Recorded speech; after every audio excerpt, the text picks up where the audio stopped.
தேங்காய் எண்ணெய் கொஞ்சம் மேலே ஊற்றி இறக்கிடலாங்க.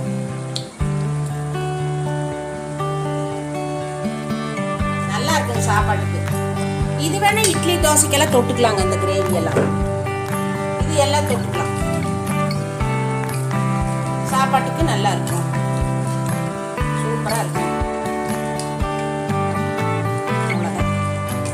இந்த ஒரு அளவு கிரேவியோடு எடுத்துட்டோம்னா உங்களுக்கு இட்லிக்கு தோசைக்கு சாப்பாட்டுக்கு எல்லாத்துக்குமே சூட் ஆகும்.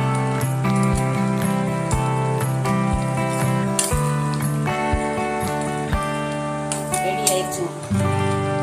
இப்படித்தான் இருக்கும். நண்டு கிரேவி ரெடி ஆயிடுச்சு பாருங்க. இந்த மாதிரி தான் இருக்கணுங்க. சாப்பாட்டுக்கு இட்லிக்கு தோசைக்கு எல்லாத்துக்குமே நல்லா இருக்கும்.